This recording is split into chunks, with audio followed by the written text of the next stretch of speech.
assumption of, with or without lender approval or subject to an existing loan. Assumption, is that a purchase loan? No. Construction loan, is that a purchase loan? It's a purchase loan, but for a vacant land because it hasn't been built yet. Construction loan for 1 to 4 family structure when the lot is owned by the borrower. Still a construction loan, right? It's not a purchase loan. And loan to finance purchase for resale of property. Loan to finance the purchase for resale of property. All of those are exempt. What does RESPA say? Well, RESPA says that they're required to give you disclosures at the time of loan application and within 3 business days. Did you just hear that somewhere else? Yeah, Regulation C also requires that. They have to give you a special information book. Those of you who are homeowners right now and bought a property, did they ever give you a little information booklet? Your lender gave you a little information booklet as to the line items in the closing? Yeah, they should have. It's required by RESPA. Did they give you a good faith estimate of what your closing costs might be at the beginning and then at the end? And did they give you a servicing disclosure statement? Other RESPA features, they have to tell you about an affiliated business relationship. What does that mean? Well, if I own the real estate company and I own the title company, do I need to tell you? Yeah, I absolutely need to tell you.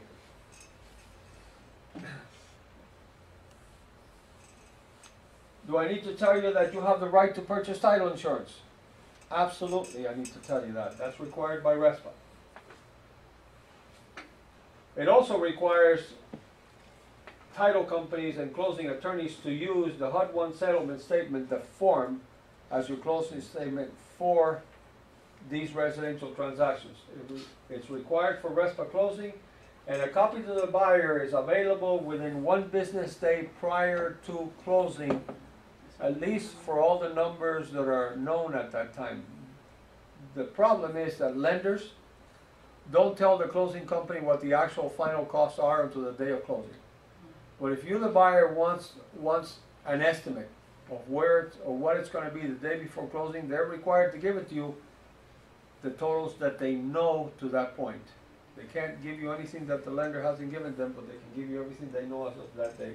There are things that don't change, like the prorations between buyer and seller. That can be done by the computer. By the way, talking about the numbers between buyer and seller. Is everybody familiar with, without looking at your telephones or calculators, because you're not allowed to bring them to the state exam, and I'm not going to let you bring them to your final exam here. You're going to have to bring a calculator. You're going to have to leave your phone in the car. But anyway, without looking at your calendars that all your phones have, can you remember from kindergarten how many days have each month? Yes. There's a little song, but forget you. You were a broker before. Yeah, but you should have known by now. But anyway, seriously, do you even know? You know, we don't use that every day, so it's not that we don't remember. We use the forget 30 days, have September, and you know, there's a tool that you can take with you to the exam. There's a tool that you can take with you to the exam, and it's not your calculator and it's not your pencil, it's your hand. Your hand is allowed to go with you to the final exam. And your hand is allowed to go with you to the state exam. And your hand, if you close it, you'll see that you have deep valleys and hips.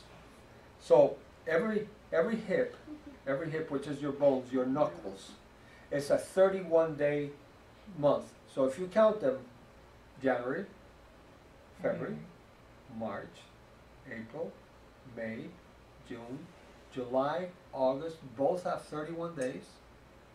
September, October, November, December. So if you just count your hand, and you wonder, well, this guy is crazy, why do I need to know that? Well, what if they ask you to prorate, and they're going to ask you that, by the way, that's a math question. So I'm not trying to scare you. It is what it is. What day is today? March what? March 9th. So the closing is today. The real estate taxes are $1,000 per year, okay? Per year. And today is your closing, so the seller is responsible for the portion of the real estate taxes while he was the owner. So he was the owner from January 1st to March 8th. Because today's 9th and today you're buying it. It doesn't matter if you're buying it at 9 o'clock in the morning or at 9 o'clock at night. Today is you, the buyer's day. So you now have to take that $1,000 and divide it first how many days in a year? 365. 365. So you're going to have to divide that $1,000 by 365. But now you have to do the next thing, which is multiplied times the number of days that the seller was the owner. How many days? Well, January has 31 days. And what's yesterday? 8. So 31 plus 8? 39. So you're going to have to do 1,000 divided by 365 times 39. By doing that, that number is what the seller will give the buyer in credit, day of closing, so that the buyer, come September, when they send you the bill, they can pay for the whole thing. They got the money up front.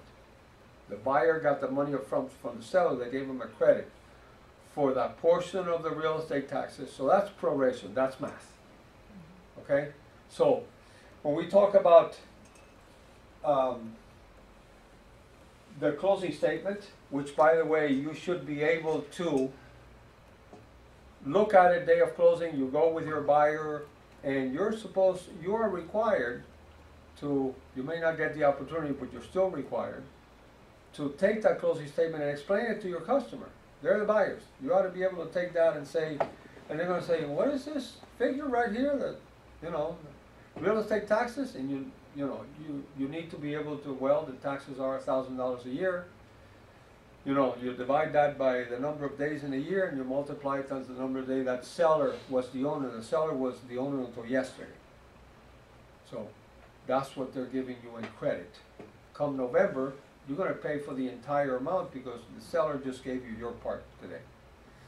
The other part that is not math, but it's I was requested by one of you, and I don't want you to get confused on the on the real estate license expirations, and they love to do that to you because they're going to do that to you. Remember that license and it's always your first license that's different from everything else, because after the first term, after you renew your first year, after that is always 2 years, and it's always on the same time.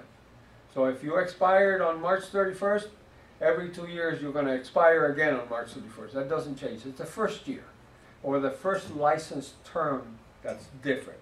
So I'm going to give you an example. I want you guys to think about it for a couple of seconds and tell me when it expires. And I'm going to make it difficult, so I'm going to say, first of all, when do licenses expire? They expire either on March 31st or September 30th. Now given that, and it cannot be more than 24 months. No. Okay? Cannot be more than 24 months. So you took your exam and passed it on September 29th of this year. When does that initial license expire? September 29th of this year. Now, I don't have to tell you the answer. I'm going to explain to you what you have to do. First of all, remember that it cannot be more than 2 years. And since license expires either March 31st or September 30th, is September 30th of 2015 more than 2 years from when they took the exam? Yes. And the answer is yes. So therefore, September 30th of 2015 is the wrong answer. But it will be there. Well, of course it will be there. It'll be one of the 4 answers, but it's the wrong answer. Why? Because you took your exam on September 29th of 2013. If it would have been October 1st, Then yes. October 1st of 2013, your license would expire September 30th of 2015. But I said it backwards. I said it differently so that you have to think. Never more than 2 years. So since it's not September 30th, for those that took it September 29th, the answer would be March 31st of 2015. That would make it actually 181 days. The minimum is 180 days. The maximum is 2 years. So not less than 180 days, not more than 24 months.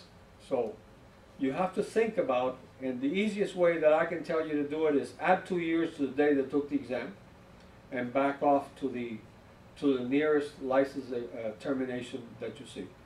If it's December 21st, add 2 years to December 21st this year, will be 21st December 2015. What's the closest going back? September 30th. If it's February 15th, add 2 years, February 15th of 2015. Back off, what's the nearest date? September 30th of the year before. So all you're going to do is add 2 years to the date, in my opinion. You can do it any which way you want. Okay?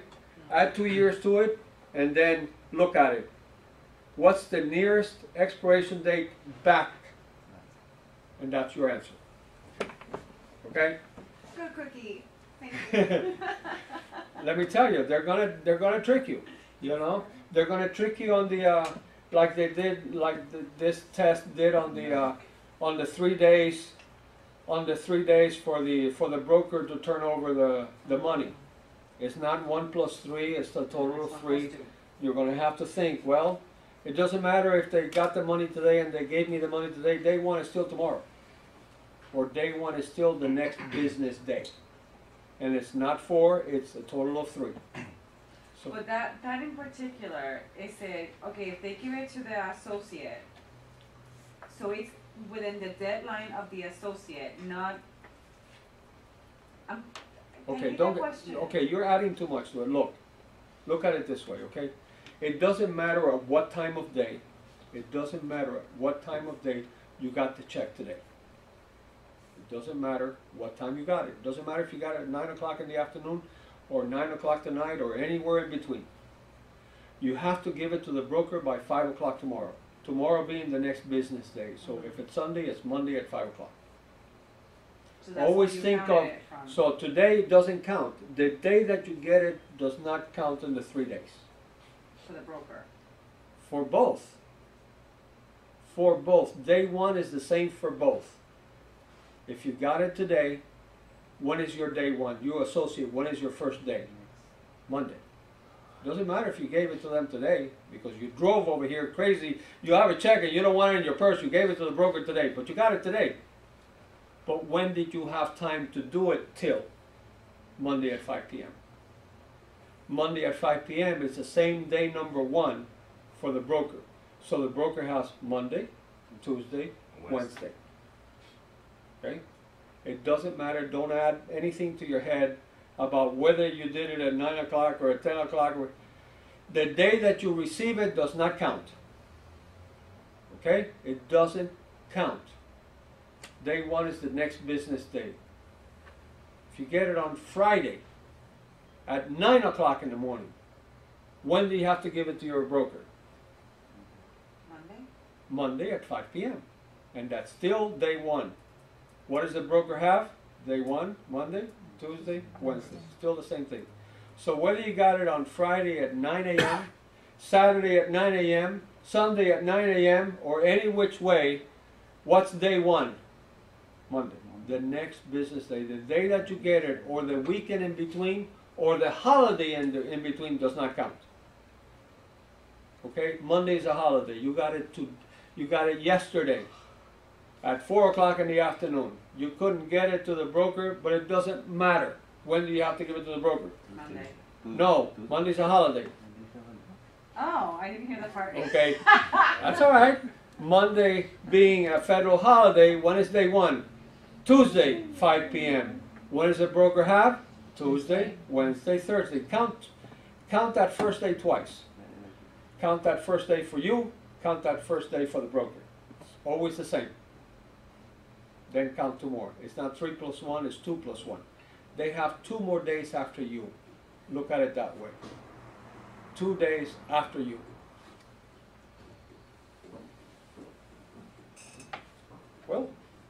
look at some more.